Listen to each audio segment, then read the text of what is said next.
para audiens dan peserta yang hebat.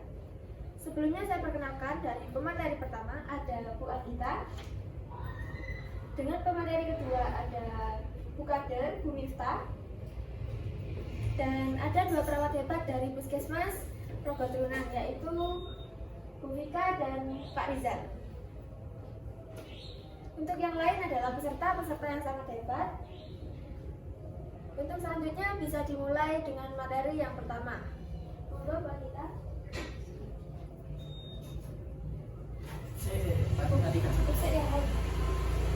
Pertama kalian, jadi kan sudah pertanyaan kan kalian? Jawab semua.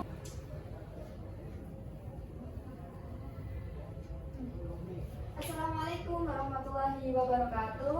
Waalaikumsalam warahmatullahi wabarakatuh. Halo ibu-ibu, gimana nih kabarnya hari ini? Alhamdulillah baik. Perkenalkan, saya Andita sebagai pemateri pada sore hari ini. Mohon maaf sebelumnya karena keterbatasan waktu, posternya tadi sudah dikirim di grup ya, bisa dilihat, dicek di handphonenya masing-masing. Nah, karena di kampung sebelah sudah banyak sekali kasus-kasus demam berdarah denggi, jadi acara penyuluhan ini kita lakukan agar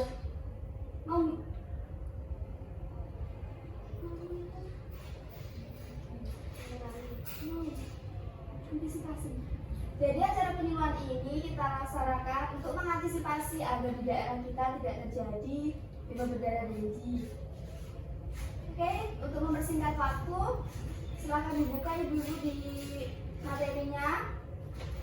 Tanda-tanda anak terserang demam berdarah denggi. Sebelumnya, ibu-ibu tahu nggak sih demam berdarah denggi itu apa? Mungkin ada yang tahu? Jadi demam berdarah denggi itu adalah demam akut yang terjadi pada seorang penderita demam berdarah denggi.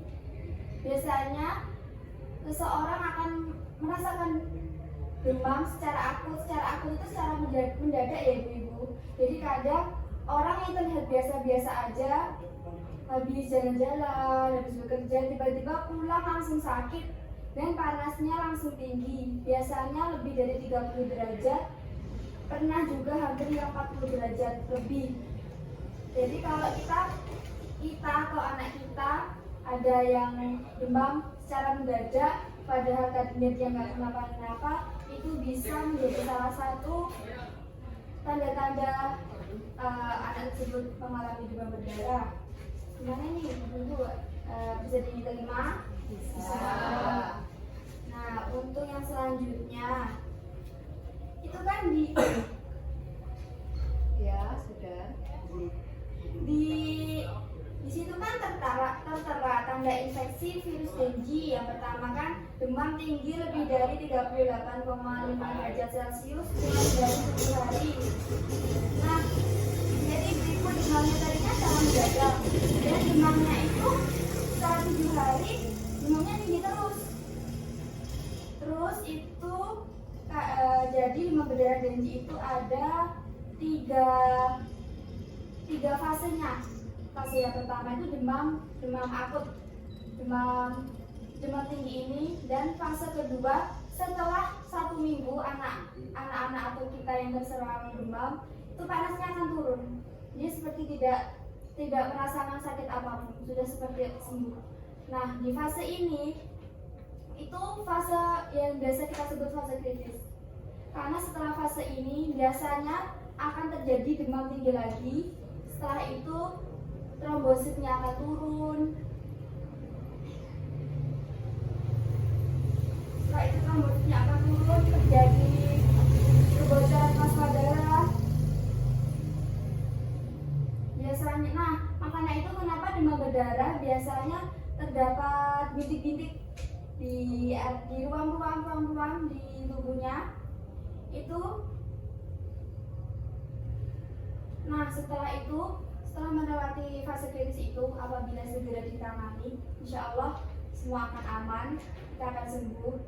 Nah, apabila kita tidak mengetahui masa-masa kritis ini, banyak sekali kasus anak-anak orang meninggal karena di B. Kan itu karena mereka tidak ngerti, kurang paham gimana sih cara menangani masa-masa kritis ini. Biasanya anaknya udah demam 1 minggu tadi, anaknya udah sehat, demam lagi, itu cuma dikasih obat aja, nggak dibawa ke dokter lagi. Seharusnya anak di fase kritis ini sudah harus mendapat penanganan yang tepat. Dan selanjutnya adalah fase recovery. Fase recovery ini fase-fase pemulihan setelah melewati masa kritis. Kalau kita mendapatkan penanganan yang tepat, kita akan melewati masa kritis itu dan akan memasuki masa recovery. Masa ini tuh biasanya terjadi 2 atau 3 hari setelah kita melewati fase kritis. Kita harus selalu memantau cairan yang masuk. Di sini kan ada tanda-tanda nih. Ada remang pada kulit, nyeri kepala, nyeri belakang mata, nyeri otot, nyeri sendi. Ada terjadi mual muntah, nyeri perut, diare pada anak. Nah, tanda bahaya untuk penderita dengue itu kan ada yang tidak buang air kecil lebih dari 4-6 jam. Itu sudah termasuk tanda-tanda anak kekurangan cairan. Jadi setelah melewati masa kritis, kita harus selalu memantau cairan anak kita seperti fesesnya, BAB dan BAK-nya anak kita, dan pasokan cairan yang masuk ke dalam tubuh. Dan ini kadar trombosit di fase ini akan meningkat. Jadi kan saya tadi udah bilang di fase kritis itu trombosit anak akan turun. Jadi mungkin nanti kalau setelah kita keluar dari rumah sakit biasanya kan akan kontrol ya, itu nanti akan bisa dicek lagi.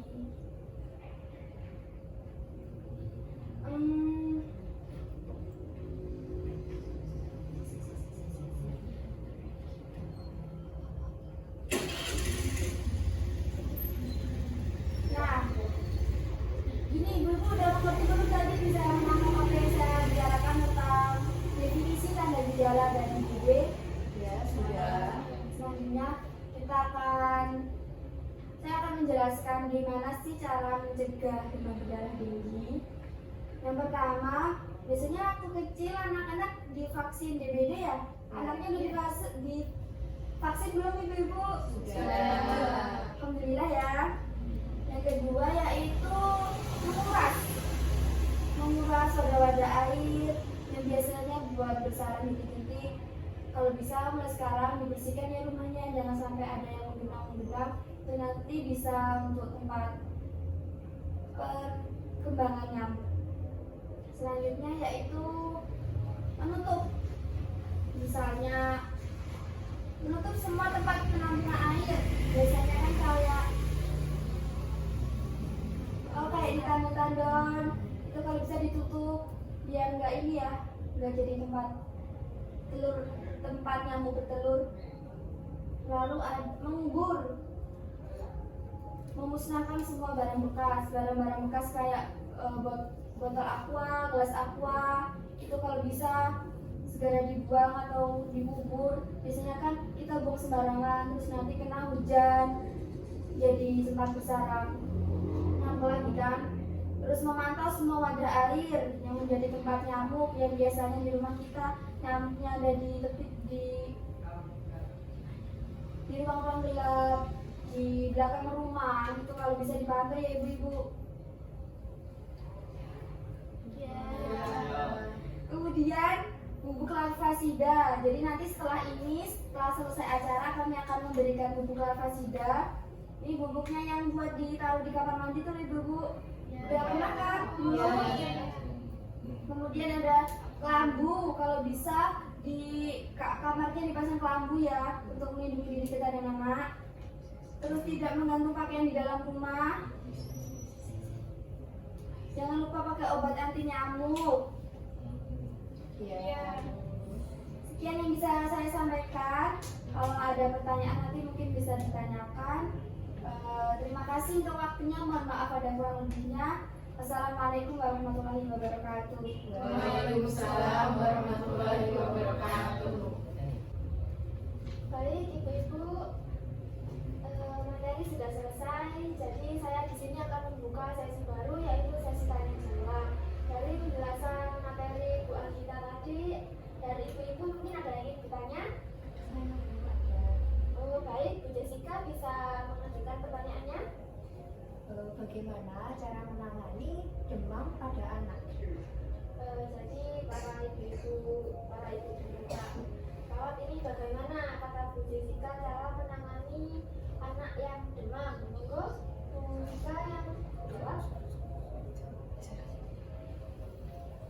Cara menanganinya kita bisa melakukan kompres. Yang pertama ini melakukan kompres di area lipatan-lipatan seperti leher, di ketiak, terus di bawah lutut ini.